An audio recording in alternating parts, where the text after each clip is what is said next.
जय भीम दोस्तों।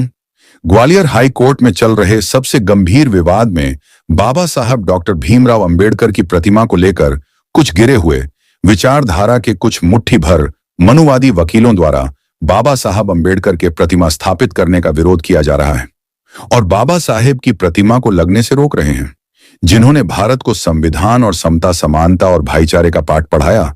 शायद उन लोगों को यह नहीं पता है कि जब भी बाबा साहब पर कोई सम्मान की बात आई है, तब अंबेडकरवादियों ने संविधान के दायरे में रहकर उन मनुवादियों को सबक सिखाया। हम बाबा साहब के संविधान का सम्मान करते हैं, वरना पता नहीं इन मनुवादियों को कब का इनकी मनुवादी विचारधारा के औकात का पता चल गया होता। जिस इंसान ने इस देश को एक नई दिशा थी, आज उसी के सम्मान के साथ लोग खिलवाड़ कर रहे हैं।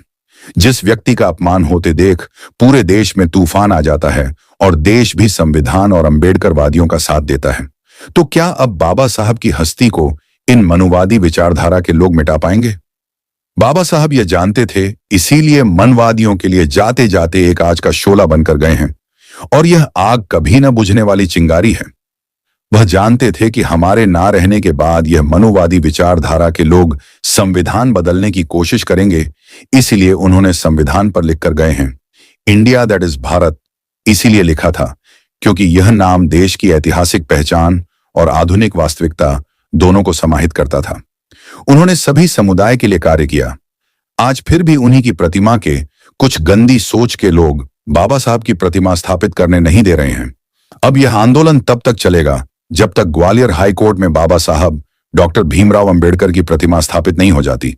डॉक्टर अंबेडकर की प्रतिमा को लेकर भीम आर्मी ने यह ऐलान कर दिया है कि प्रतिमा स्थापित तो होगी, चाहे शांति से या फिर क्रांति से, लेकिन होगी जरूर।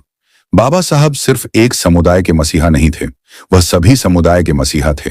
वह सभी शोषित, पीड़ित नारी के मुक्तिदाता थे। ग्वालियर हाई कोर्ट में बाबा साहेब डॉक्टर भीमराव अंबेडकर की प्रतिमा को लेकर चल रहे विवाद पर देश की राष्ट्रपति महामहिम यशस्वी द्रौपदी मुर्मू द्वारा दिए गए बयान की चर्चा हम आगे वीडियो में करेंगे।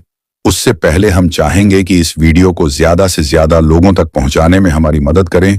उसके लिए आप हमारे चैनल को लाइक करें, शेयर करें और हमारे चैनल को सब्सक्राइब करें, जिससे और वीडियो बनाने में हमें उत्साह बढ़ता है। तो चलिए वीडियो को शुरू करते हैं। राष्ट्रपति द्रौपदी मुर्मू द्वारा दिए गए बयान को प्रस्तुत करने से पहले बाबा साहब डॉक्टर भीमराव अंबेडकर के जीवन संघर्ष के बारे में जान लेते हैं। यह कहानी है भारत के संविधान निर्माता, विश्वरत्न सामाजिक क्रांति के प्रणेता, शोषित, पीड़ित, वंचितों के मुक्तिदाता, नारी के उद्धारक बाबा साहब डॉक्टर भीमराव अंबेडकर के जीवन की संघर्ष की कहानी। डॉक्टर बाबा साहब आंबेडकर के नाम से लोकप्रिय भारतीय बहुज्ञ, विधिवेत्ता, अर्थशास्त्री, राजनीतिज्ञ, लेखक और समाज सुधारक थे। उन्होंने अछूतों, दलितों के प्रति होने वाले सामाजिक भेदभाव के विरुद्ध अभियान चलाया था। उन्होंने श्रमिकों, किसानों और महिलाओं के अधिकारों का समर्थन भी किया था। वे स्वतंत्र भारत के प्रथम विधि एवं न्याय मंत्री और भारतीय संविधान के जनक एवं भारत गणराज्य के निर्माताओं में से एक थे। उनका जन्म 14 अप्रैल 1991 मध्य प्रदेश के महू छावनी में हुआ था। उन्होंने बचपन से ही जातिगत भेदभाव, छुआछूत एवं ऊंच नीच का सामना किया। स्कूल में उन्हें अलग बैठाया जाता था। पानी पीने के लिए नल या पानी की मटकी छूने की इजाजत भी नहीं थी। इस जातिगत भेदभाव ने बाबा साहब को अंदर से झकझोर दिया और उन्होंने संकल्प लिया कि अब हमारे अलावा कोई भी दलित समाज यह अपमान नहीं सहेगा, और उन्होंने शिक्षा को ही अपना हथियार बना लिया। जो मनुवादी विचारधारा के लोग बाबा साहब को छूने या उनको पास में बैठने नहीं दिया जाता था, आज वही मनुवादी विचारधारा के लोग बाबा साहब की प्रतिमा से भी डरते हैं। आधुनिक भारत के महानतम समाज सुधारक और सच्चे महानायक, लेकिन भारतीय जातिवादी मानसिकता से सदा ही इस महापुरुष की उपेक्षा ही की गई। बड़े ही दुर्भाग्य की बात रही है कि भारत में हमेशा से ही एक विशेष व उच्च वर्ग के नेताओं को और उनके कार्यों को स्कूल कॉलेजों की बहुत सी किताबों में और अन्य माध्यम से जगह मिली और उन्हें बढ़ा चढ़ाकर प्रचारित किया जाता रहा। मगर सामाजिक और आर्थिक रूप से पिछड़े ऐसे महान महापुरुष लोगों के महान कार्यों को चित्रित करना किसी को नहीं सिखाया गया। क्या अंबेडकर भारतीय कानून के पिता हैं? यह बिल्कुल सच है, ऐसे महान व्यक्ति के बारे में कुछ भी लिखने या प्रकाशित करते समय भारतीय जातिवादी लोगों की कलम से स्याही सूख जाती है। आंबेडकर ने सच ही कहा था कि छुआछूत गुलामी से भी बदतर है। बाबा साहब आंबेडकर विपुल प्रतिभा के छात्र थे। उन्होंने कोलंबिया विश्वविद्यालय और लंदन स्कूल ऑफ इकोनॉमिक्स दोनों ही विश्वविद्यालयों से अर्थशास्त्र में डॉक्टरेट की उपाधियां प्राप्त की तथा विधि, अर्थशास्त्र और राजनीति विज्ञान में शोध कार्य भी किए थे। व्यावसायिक जीवन के आरंभिक भाग में वे अर्थशास्त्र के प्रोफेसर रहे एवं वकालत भी की तथा बाद का जीवन राजनीतिक गतिविधियों में अधिक बीता। इसके बाद आंबेडकर भारत की स्वतंत्रता के लिए प्रचार और चर्चाओं में शामिल हो गए और पत्रिकाओं को प्रकाशित की। उन्होंने दलितों के लिए राजनीतिक अधिकारों की तथा सामाजिक स्वतंत्रता की वकालत की और भारत के निर्माण में उनका महत्वपूर्ण योगदान रहा।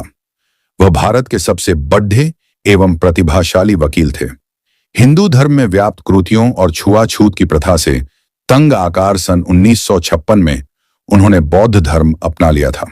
14 अप्रैल को उनका जन्म दिवस आंबेडकर जयंती के तौर पर भारत समेत दुनिया भर में मनाया जाता है। डॉक्टर आंबेडकर की विरासत में लोकप्रिय संस्कृति में कई स्मारक और चित्रण शामिल हैं। आंबेडकर बड़ौदा के रियासत राज्य द्वारा शिक्षित थे और उनकी सेवा करने के लिए बाधित थे। उन्हें महाराजा गायकवाड़ का सैन्य सचिव नियुक्त किया गया, लेकिन जातिगत भेदभाव के कारण कुछ ही समय में उन्हें यह नौकरी छोड़नी पड़ी। इसके बाद उन्होंने अपने बढ़ते परिवार के लिए जीविका साधन खोजने के लिए पुनः प्रयास किया, जिसके लिए उन्होंने लेखाकार के रूप में व एक निजी शिक्षक के रूप में भी काम किया और एक निवेश परामर्श व्यवसाय की स्थापना की। किंतु ये सभी प्रयास तब विफल हो गए जब उनके ग्राहकों ने जाना कि ये अछूत हैं तो उनसे दूरी बना ली। 1918 में ये मुंबई में Sydenham college of commerce and economics में राजनीतिक अर्थशास्त्र के प्रोफेसर बने। हालांकि वे छात्रों के साथ सफल रहे, फिर भी अन्य प्रोफेसरों ने उनके साथ पानी पीने के बर्तन साझा करने पर विरोध किया। इसके अलावा डॉ. भीमराव अंबेडकर केवल जाति सुधारक ही नहीं बल्कि समाज सुधारक भी थे।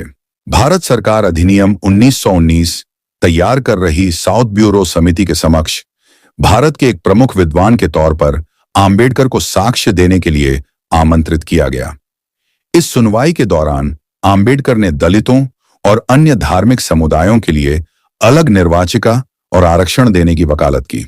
बॉम्बे उच्च न्यायालय में विधि का अभ्यास करते हुए उन्होंने अछूतों की शिक्षा को बढ़ावा देने और उन्हें ऊपर उठाने के प्रयास किए।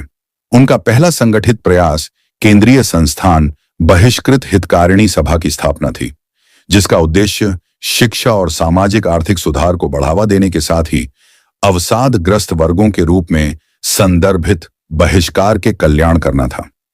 दलित अधिकारों की रक्षा के लिए उन्होंने मूक नायक, बहिष्कृत भारत, समता, प्रबुद्ध भारत और जनता जैसी 5 पत्रिकाएं निकाली। बाबा साहब से आज भी लोग नफरत करते हैं।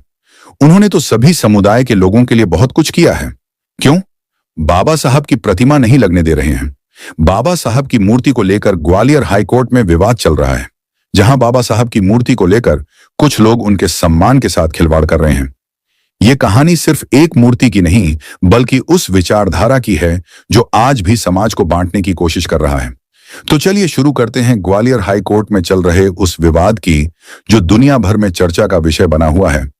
यह विवाद शुरू हुआ 19 फरवरी 2025 को, जो कुछ अंबेडकरवादी वकीलों ने मध्य प्रदेश के हाई कोर्ट के चीफ जस्टिस सुरेश कुमार कैत को ज्ञापन सौंपा। इस ज्ञापन में मांग की गई थी कि ग्वालियर हाई कोर्ट परिसर में बाबा साहब डॉक्टर भीमराव अंबेडकर की मूर्ति लगाई जाए। चीफ जस्टिस सुरेश कुमार कैत ने इस ज्ञापन पर अनुमति भी दे दी थी। मूर्ति के लिए सारे इंतजाम तैयार थे। मूर्ति लगाने के लिए चबूतरा भी तैयार हो गया। लेकिन क्या था, कुछ मनुवादी विचारधारा के वकीलों को बाबा साहब की मूर्ति से जलन होने लगी और उन साम्यवादी वकीलों ने मूर्ति के विरोध में उत्तर आए।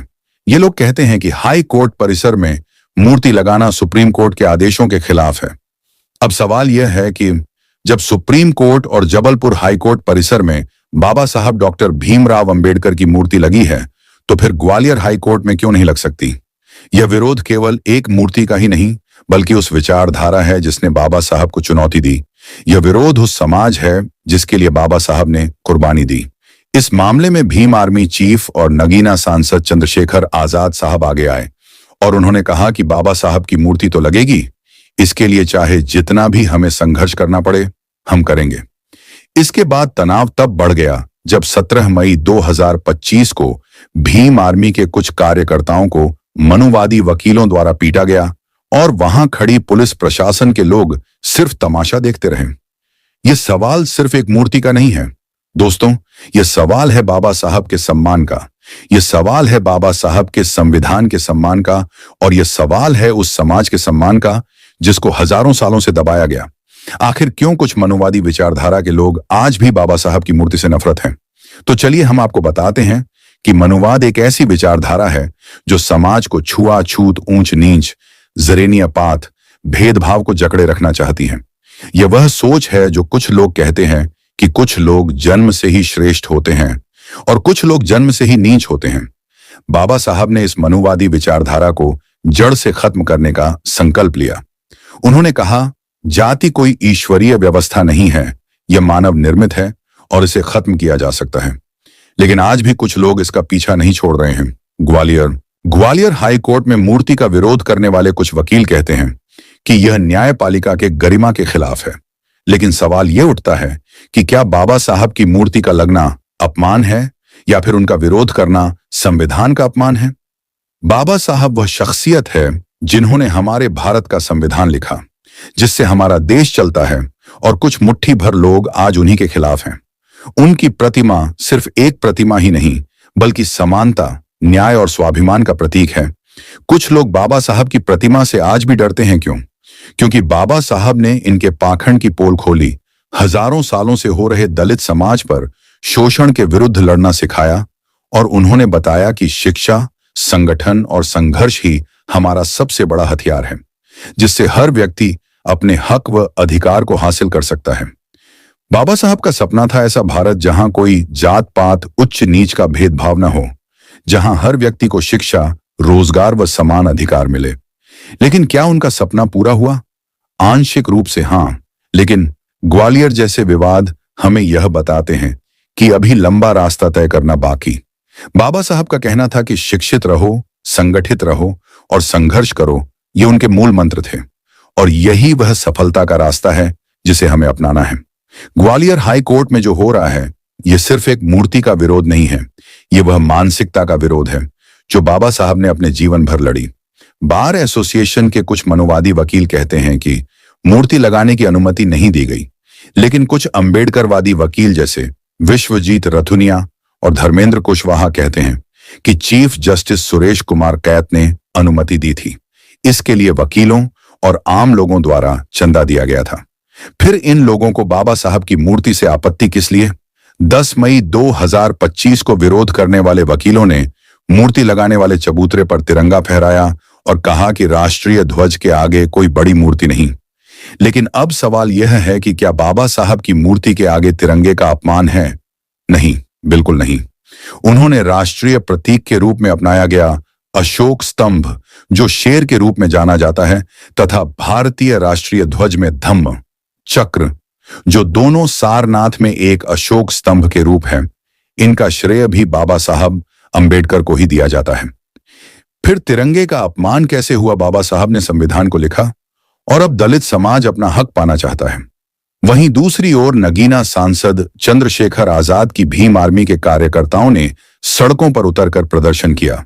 18 मई 2025 को भीम आर्मी चीफ चंद्रशेखर आजाद ने कहा कि बाबा साहब डॉक्टर भीमराव अंबेडकर की मूर्ति को लेकर चल रहा आंदोलन अब रुकेगा नहीं। भीम आर्मी के कार्यकर्ताओं ने सड़कों पर उतरकर भारी प्रदर्शन किया, लेकिन पुलिस प्रशासन ने उन्हें रोक दिया। इस पर उन्होंने एडीएम को ज्ञापन सौंपा और मांग की कि बाबा साहब की मूर्ति को सम्मान सहित स्थापित करने दिया जाए। इन नेताओं ने न सिर्फ आवाज उठाई, बल्कि सड़क से लेकर सोशल मीडिया पर इस मुद्दे को राष्ट्रीय स्तर तक पहुंचाया। अब सवाल यह है कि बहुजन नेता मजबूती से बाबा साहब के सम्मान के लिए लड़ रहे हैं, तो अन्य पार्टियां क्यों चुप हैं? साथियों, यह कोई आज की नहीं बात नहीं है। कुछ राजनीतिक पार्टियों को बाबा साहब सिर्फ चुनावों के समय याद आते हैं। लोकसभा हो या विधानसभा चुनाव के समय कुछ राजनीतिक पार्टियां बाबा साहब के विचारों को याद करती हैं, और वो लोग बाबा साहब के बहुत बड़े आदर्शवादी बन जाते हैं। फिर चाहे वो समाजवादी पार्टी हो या कांग्रेस पार्टी या भाजपा हो, यह तीनों राजनीतिक पार्टियां दलित और बहुजन समाज का वोट बैंक को इकट्ठा करने के लिए बाबा साहब के नाम का इस्तेमाल करती हैं। इस समय चल रहे ग्वालियर जैसे वास्तविक मुद्दे की बात चल रही है, तो ये क्यों चुप हो जाते हैं? यहां पर मैं आपको कुछ उदाहरण के लिए बता रहे हैं। जैसे 2024 के लोकसभा चुनाव में अंबेडकर नगर सीट पर समाजवादी पार्टी और भाजपा के उम्मीदवारों की जड़ें बहुजन समाज से जुड़ी थीं। सपा के लालजी वर्मा ने यह दावा किया कि बहुजन समाज का 80% वोट उन्हें मिलेगा। लेकिन ग्वालियर में बाबा साहब की मूर्ति को लेकर मुद्दा उठाया जा रहा है, तो सपा के तरफ से इसका समर्थन क्यों नहीं हो रहा है और यह लोग क्यों चुप्पी साधे हुए हैं? इसी तरह भाजपा नेता अर्जुन कुमार मेघवाल ने अखिलेश यादव पर बाबा साहब के अपमान का आरोप लगाया। जब सपा ने एक पोस्टर में अखिलेश यादव और बाबा साहब के चेहरे को एक साथ लगाया, लेकिन ग्वालियर में जब बाबा साहब का अपमान हो रहा है, तो अब भाजपाइयों की क्यों बोलती बंद हो रही है कि बाबा साहब का अपमान हो रहा है? अब भाजपा चुप क्यों है? अब यह साफ है कि इन पार्टियों के लिए बाबा साहब का नाम सिर्फ वोट बैंक के लिए इस्तेमाल होता है। जब असल में बाबा साहब के सम्मान की बात आती है, तो यह राजनीतिक पार्टियां चुप्पी साध लेती हैं। तो चलिए दोस्तों, अब बात करते हैं राष्ट्रपति द्रौपदी मुर्मू द्वारा दिए गए उस बयान पर। हमारे देश की राष्ट्रपति द्रौपदी मुर्मू, जो खुद एक आदिवासी समुदाय से आती है और बाबा साहब को अपना आदर्श मानती है और उन्हें अपना एक प्रेरणा बताती है, वह चल रहे ग्वालियर हाईकोर्ट के मुद्दे पर क्यों नहीं आवाज उठाती है? वह इस मुद्दे पर क्यों खामोश है? बाबा साहब ने दलित, आदिवासी, पिछड़े और शोषितों के लिए जो रास्ता दिखाया है, उसका सम्मान करना क्या राष्ट्रपति द्रौपदी मुर्मू का दायित्व नहीं है? ग्वालियर हाई कोर्ट में जब संविधान निर्माता और जगत पिता बाबा साहब का अपमान हो रहा है, तो राष्ट्रपति भवन से कोई बयान या एक्शन क्यों नहीं लिया जा रहा है? द्रौपदी मुर्मू ने कई मौकों पर बाबा साहब के संघर्षों को याद करते हुए कहा कि बाबा साहब किसी एक समुदाय के लिए नहीं कार्य किया, उन्होंने सभी वर्ग के लिए अपना जीवन, अपने बच्चे कुर्बान करते हैं। उनका सम्मान सभी वर्गों को करना चाहिए। लेकिन अब सवाल यह है कि ग्वालियर विवाद में उनकी चुप्पी कई सवाल खड़े करती है। क्या यह केवल इसलिए है कि यह मुद्दा राजनीतिक रूप से संवेदनशील है, या फिर इसलिए कि यह राजनीतिक मुद्दे पर बोलने से कुछ राजनीतिक दलों के नाराज होने का डर है? दोस्तों, यह सवाल हमें यह सोचने पर मजबूर कर रहा है कि क्या बाबा साहब का सम्मान दिखावे के लिए सिर्फ भाषणों तक सीमित है, या फिर बहुजनों की वोट बैंक के लिए दिखावा करते हैं? दोस्तों, राष्ट्रपति को सारा कार्यभार संभालना पड़ता है। क्या ग्वालियर विवाद में बाबा साहब की प्रतिमा को लेकर राष्ट्रपति द्रौपदी मुर्मू का न बोलना ही सही है? इस विवाद में उनका न बोलना ही सही है, क्योंकि देश की राजनीतिक पार्टियों में नाराजगी हो सकती है और देश का लोकतंत्र खराब हो सकता है। लेकिन यहां बात आती है उन राजनीतिक पार्टियों की जो डॉक्टर बाबा साहेब का नाम उनके जुबान पर तब आता है जब चुनाव का समय नजदीक आता है। क्या दलित समाज सिर्फ वोटों के लिए है जो राजनीतिक पार्टियां बाबा साहब के नाम का सिर्फ दिखावा करती हैं? अब बात जब वास्तविक मुद्दों पर आती है, तो ये राजनीतिक पार्टियां क्यों चुप हो जाती हैं? क्या बाबा साहब का नाम सिर्फ राजनीति तक सीमित है? यशस्वी राष्ट्रपति द्रौपदी मुर्मू ने अपने एक भाषण में कहा था कि डॉक्टर बाबा साहब भीमराव अंबेडकर उनके लिए भगवान से भी बढ़कर हैं, और उन्होंने आज जो भी है, हम उन्हीं के कारण हैं। वह आज उन्हीं की बदौलत राष्ट्रपति के पद पर हैं। उन्होंने इस बात पर जोर दिया कि उन्होंने अंबेडकर ने कुछ ऐसा महान कार्य किया होगा जिसके कारण उन्हें राष्ट्रपति पद मिला। इस पर आप लोगों की क्या राय है, कमेंट में जरूर बताइएगा। हमारी वीडियो के लिए अंत तक समय देने के लिए बहुत बहुत धन्यवाद। जय भीम।